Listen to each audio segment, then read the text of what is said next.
Kevan, Kenney. Welcome to a brand new edition of Billboard Live. We have a very special guest today that you first met back in 2014 with his 4-time platinum smash hit Riptide. He was the most played artist in the world at alternative radio in 2015, and he's back in 2 weeks with a brand new record, his sophomore album, Nation of Two. Our guest today, Vance Joy. Thanks for having me. Yeah, thanks for coming by. These are exciting times for you. We're about 15 days away from the big drop of the sophomore album. Yes. I want to start with the title really quick before you play us a song. Yeah. Nation of Two, where does it come from? That is a Kurt Vonnegut quote. I didn't realize it at the time, but I sometimes, I guess I love his writing, and I was on the internet and I was looking at Kurt Vonnegut quotes, and I must have written that down at some point because I basically had written all the songs for the album, and I was looking for a title, and I knew that I had a stack of notes written in my phone, so I was like looking through them all, and I saw that, and I was like, it feels really good. And it reminded me of a bunch of books that I was reading. One in particular by Richard Ford, where he describes the life of his parents and when they were married and how they kind of lived in a universe of just the two of them. And I felt like that kind of connected with the songs that I was writing, and yeah, it felt like the right title. Absolutely. And you digging into the lyrics of some of these songs, you're going to play one of them for us in just a few moments. It almost feels like, I don't want to say a concept album, but there is a theme of a relationship here. Where is that born out of? I think I'm always interested in kind of, I guess, everyday kind of stories, and I guess relationships are a part of life, like if it's lovers or friends or family relationships. I think all that stuff kind of, when I'm writing songs that feel authentic or feel interesting and relatable, often relationships are a part of that. And so I can't claim the concept album thing, because I feel like I just luckily found a title that stumbled upon a title that kind of united it all together. But I definitely wasn't like concept album at the start. I was just like, I just wrote whatever songs came. So absolutely. Now, what is the first song? Speaking of songs that you're going to play for us here. Yeah, the first song is it's been out for a little while. It was the first single, and it's called "Lay It On Me." Right on. Vance Joy. Cool. Thank you. Those vocals are incredible, man. Oh, thank you. Hearing it live this close, it's like, it's amazing.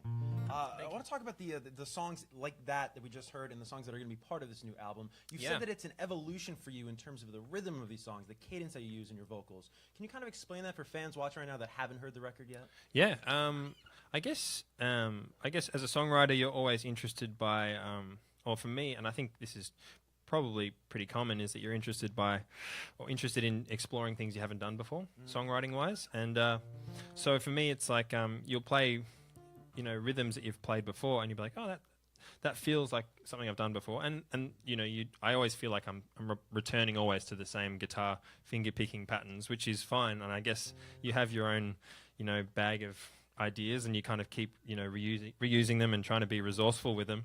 But I just started playing some different kind of patterns, like this triplet pattern, which is kind of like that.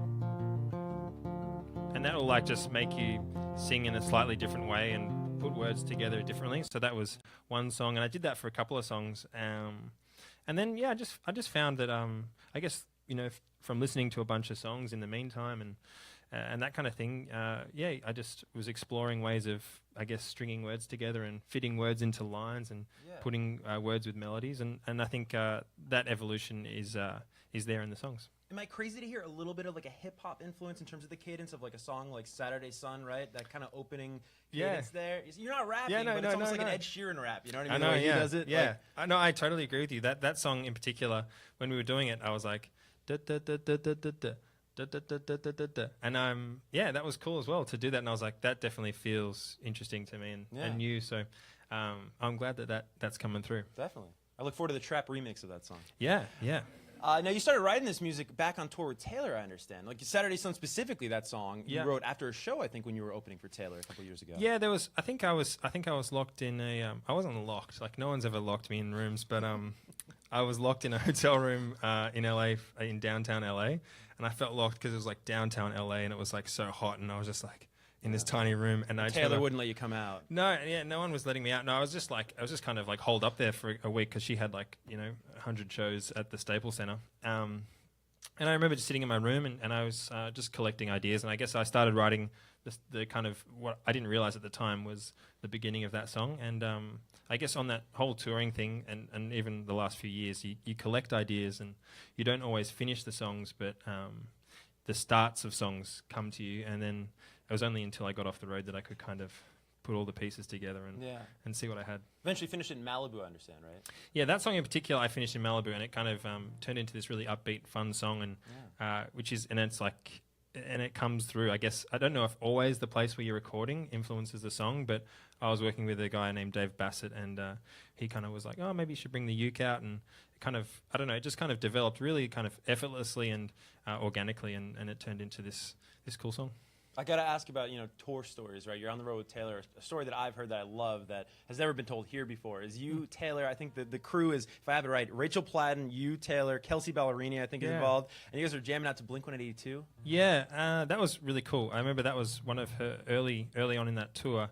It was at a stadium in Pittsburgh, and I remember I just remember like her manager was like, oh, that we're hanging out backstage if you want to join. I was like, okay, yeah, and I like kind of rushed to the room where everyone was hanging out, and they were all sitting on a couch, and they were like, hey, come and join us. And I picked up a guitar because they were kind of like playing songs. I think Little Big Town was there as well, and basically I just remember there's a video actually which is cool to have that. And I remember I was like, they were like, play a song, and I was like, the first thing that came to my head was What's My Age Again by Blink-182, which and then we started singing that, and it was.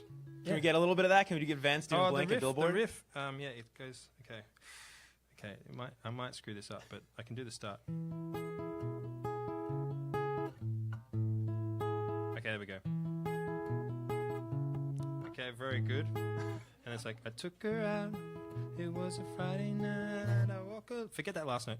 Long to get the feeling right. And she took off my pants. And then I turned on the TV. And that's about the time she walked away from me. Very nice. Round of applause. That'll be a bonus cut on Nation of Two. That's awesome, man. It's so funny because you get like a little bit of encouragement, and you can just keep doing that for hours. Like, and it's like obviously my cover of that song is pretty sucky, but God, what a song! Blink-182, man. Yeah, classic. Favorite of mine too. What's the second song you're gonna play for us? So the next song is on a different guitar, and it's a song that I released about a month ago, called "We're Going Home." Okay, cool. Yeah. Can I actually, you want to switch out guitars and then we'll do it? I also have another question I want to ask you while we switch out guitars, is that you're really involved in the artwork, too, of Nation of Two. If you're watching right now, you've seen it. It's a beautiful, I guess you call it painting, right? I'm not an art aficionado, but that's a painting of sorts, right? A drawing. Yeah, a sketch, sketch. So where does that come from? That was, I guess I had a bunch of photographs that we were kind of thinking would be the album cover, and the label kind of thought that the photos weren't that strong, and so I was like, okay, fair enough, and maybe they weren't strong enough, and it kind of, I guess I was like, in a way to kind of get the artwork done, I decided to do some sketches, and I was inspired by a bunch of photos, even some photos like from, I guess, my parents, like just from them when they were younger. There's one of them going to a dress-up party that I kind of looked at it, and I kind of did a line sketch, like interpreting it, and yeah, they turned out to be pretty cool. Like, they're very simple, but I kind of fit with the Nation of Two idea, and so I have a bunch of sketches that I did throughout the album. So yeah, I love the personal touch. Again, the album is available everywhere. February 23rd for one final time. Vance Joy. Thank you.